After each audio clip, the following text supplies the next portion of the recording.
আমরা চলে এলাম কেরানীগঞ্জে বিলকাটুরিয়া না, বিলকাটুরিয়া গ্রামে।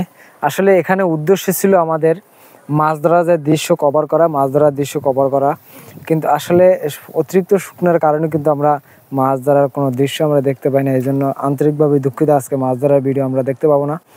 তবে আমাকে যারা দুই ভাই নিয়ে এসেছে তাদের পরিচয় করিয়ে দেবো। তার আগে বলি যে এখানে যে বিলকাটুরিয়া আপনারা যারা আসবেন, এখানে সরাসরি কদমতলী থেকে কিন্তু আপনার গোলাম বাজার হয়ে আপনার বিলকাটুরিয়া যে আছে এখানে কিন্তু আপনি আসতে পারবেন। সমস্ত জায়গা কিন্তু আপনার কাশবন ছিল এখানে, আসলে এখন আর কাশবন নেই। যাই হোক, পরিচয় করিয়ে দিই। আমাদের যে দুই ভাই আছে, দুই ভাইয়ের ভিতরে আপনারা জানতে পারবেন যে কিভাবে এখানে আসা যায় বা কিভাবে আসবেন।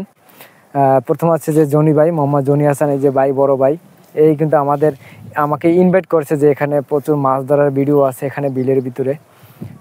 কারণ ছিল কিন্তু এখন নেই, কারণ প্রচণ্ড শুকনার কারণে কিন্তু আর মাছ নেই, মাছ পেরির ভিতর ঢুকে গেছে, এই জন্য মাছ পাওয়া যায় না। আরেক ভাই আছে বেল্লাল ভাই, সেও অনেক দিন পর্যন্ত ইনভাইট করছে যে আসার জন্য আমাদের কেরানীগঞ্জের জন্য আসি না। যাই হোক ভাই, এখানে কিভাবে আসতে হয় বা কিভাবে আসবে বা কি এখানে দেখা যায় যে দেখার মতো জিনিস? এখানে আছে অনেক কিছুই দেখার আছে। আপনার প্রাকৃতিক কিছু সিন আছে, আপনার গাছগাছালি, বিল, কাশবন, মাছ ধরে, আপনার অনেক কিছুই আছে। কিন্তু বিষয় হচ্ছে এখন পানি শুকনার দিন না, এই জন্য আপনার মাছ ধরার সিস্টেমটা নাই। আর যদি আপনি আরও বর্ষার দিনে আসতেন তাহলে হয়তো মাছগুলো ধরার সিনগুলো দেখতে পারতেন।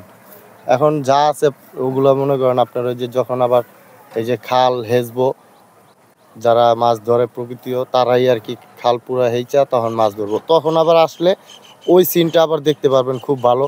তখন আপনার ওই যে ন্যাচারাল যে কাদার মধ্যে হাত দিয়া পাও দিয়া নাইমা হাতায় হাতায় যে মাছ ধরে না, সেই ন্যাচারাল সিনগুলো আপনি দেখতে পারবেন। এই যে খালটা, যে এই খালটার মধ্যেই ধরবে, ওই যে খালটা দেখা যাচ্ছে এই খালটার মধ্যেই ধরবে। কিন্তু এটা আরো প্রায় মিনিমাম আপনার কত 1-1.5 মাস পরে।